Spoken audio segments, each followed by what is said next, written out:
Hello again and welcome to World Talks. I'm Anna Kalczyńska. The EU cannot afford to finance Ukraine's military efforts as US financial aid is no longer guaranteed. Hungarian Prime Minister Viktor Orban said on Friday, after the leaders of 27 EU countries signed a statement voicing support for Ukraine without Hungary. Orban, an ally of US President Donald Trump, who is also cultivating ties with Moscow, argues that instead of prolonging the war, Europe should support Trump's stance and peace talks. To understand the affinities and the Budapest's perspective on the decisions taken in Brussels, we're now joined by DANIEL HEGEDüs, Regional Director, Transatlantic Trust, Central Europe. Good morning, sir. Good to have you. Good morning. So if this interview was just one question answer, and you were to provide us with an explanation why is Hungary sticking to its strategy of not sending weapons to Ukraine for so long, what would your answer be? Yes, the Hungarian government has a consistent policy over the years of disrupting and delaying actually European aid to Ukraine. The answer to this is very obvious and short.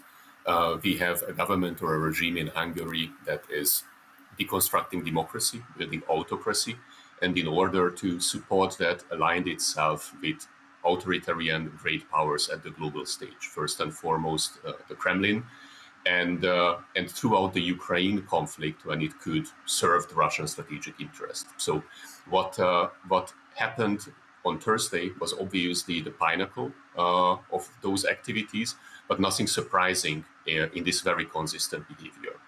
We have now obviously two competing concepts at the stage how to approach the Ukrainian-Russian war from the part of the West. One is the European concept, which is the peace to strength, through strengthening and supporting Ukraine and providing security guarantees in order to be able to achieve a sustainable peace solution in the country. And another approach, which is promoted by the new US administration, but ultimately it serves Russian strategic interest, which is an immediate peace to actually weakening Ukraine through suspending the American military aid and also intelligence sharing, and not providing any security guarantees for the country. And in this choice, Prime Minister Orban is obviously on the side of Donald Trump. And we could very clearly state that the Hungarian government is unfortunately not playing in the European team when it comes to the approach to Ukraine or Russia. All right, so Hungary, as we know, as you stated, has consistently declined to help Ukraine since the beginning of the war. But today, at one of the most pivotal moments for the bloc's security since the World War II, staying aside and isolating himself so much, as Antonio Costa has also said, what is exactly Viktor Orban counting on? Viktor Orban is emboldened on developments on the other side of the Atlantic throughout the last months. And I think his positioning should clearly be seen as an attempt not to contradict Donald Trump, whom he considers to be the primary political ally within the Western alliance system for the time being. Obviously, it's not a question that Prime Minister Orban chose on the wrong side of the history in this very pivotal moment, as you mentioned. But I think the lesson he learned over the past 15 years is that there is very often hard talks against Hungary, but no one really walked the talk. Even if certain EU funding was suspended, no real sanctions or political harm was done to his regime by Western partners. So mainly his conclusion can be that he can walk away again without very serious negative consequences, because the Western strategy throughout the 15 years was always just kicking the can down the road. And I think he's not expecting very serious negative repercussions. And what is the leverage that could be used against Viktor Orban by other member states? You don't have to change the treaties, but you can exert some sort of pressure. And indeed, as you said, this pressure has not been exerted. Why? This pressure has not been exerted because I think until now the challenge posed by the Hungarian regime was never seen as a really existential challenge for the European security order. Now I hope that this perception is slowly arriving in European capitals. I fully agree with you that there is no need for a treaty change because the toolkit is already there. One thing is needed in order to be able to effectively deploy the available tools, and this is political will. There is still Article 7 of the EU treaty, which would allow the immediate suspension of the voting right of the Hungarian government. I think this would be the way to go. Obviously, we all know the weaknesses of that tool, which is that it requires unanimity in the Council. Against that background, I found it very promising that there was a declaration by 26 and not by 25, meaning that Slovakia, partially against some expectations, haven't sided with Hungary.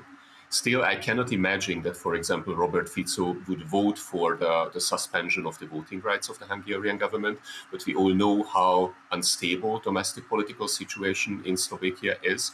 So potentially a change in the government could allow a setup in the European Union, a window of opportunity.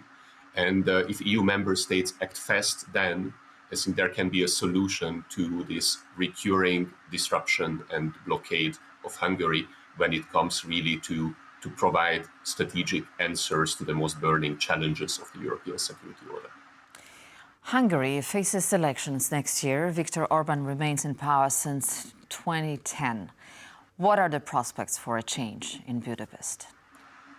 Yes, Hungary is facing potentially the most consequential election in the country since 1990. It's really a pivotal watershed moment to decide whether the country continues its autocratization path or potentially can re-democratize.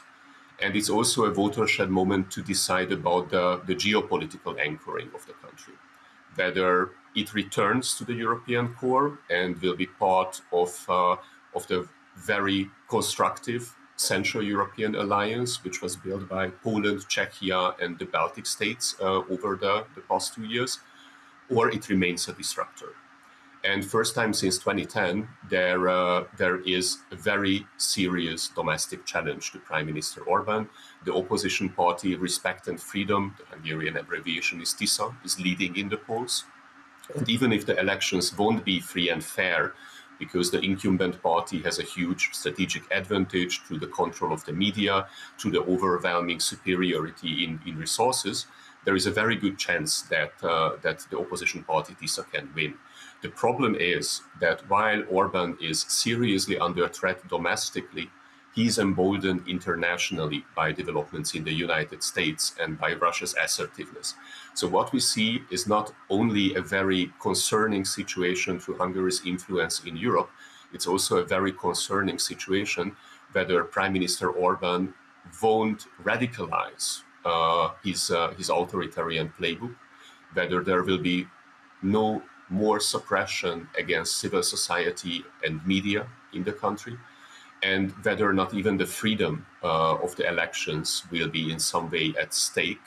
I think the real question is whether we won't see a Georgia-like scenario with very high-level election day irregularities in Hungary that can significantly influence even the sheer outcome of the vote at the April 2026 elections. I was just going to ask you whether the Hungarian perspective could change in the course of next month, and you spoke just of radicalization. So, but on the radio station, Orban said that he would launch a public consultation on Ukraine's European Union accession in the coming weeks. He said that on Thursday. So, any surprise outcome that we should expect here? Yes, I think it's important to know the nature of these government consultations, which is that it's not representative. Mostly only supporters of the governing party are completing these surveys. And second, that the whole analysis process is not transparent. So this is more or less a propaganda tool deployed over a decade regularly by the Hungarian government. If Prime Minister Orban would like to demonstrate some level of public support behind his positions. So I don't expect any sudden surprises with regard of the outcome. He will state, like in good old days under Soviet leadership that under 90% of the population is on his side. But with regard to potential short-term changes, what I consider to be much more concerning are the announced investigation in civil society organizations who previously received US support to their work in Hungary. That's when we can expect even suspension of potentially bank accounts, police raids, even potentially arrests. So the situation domestically, I think, when it comes to the cells of opposition, independent media, civil society, can significantly worsen in the coming months, irrespectively of the high-level propaganda communication that is conducted either by government-affiliated media or by the consultations, what you mentioned.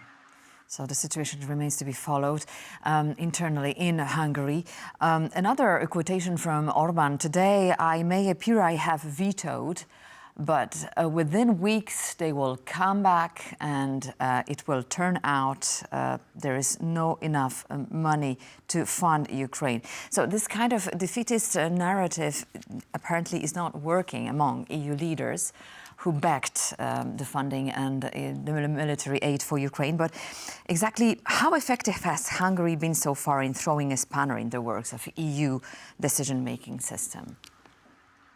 Yes, I think we need to be clear that Prime Minister Orban always tried to walk a very fine line and balance actually even his disruptive approaches.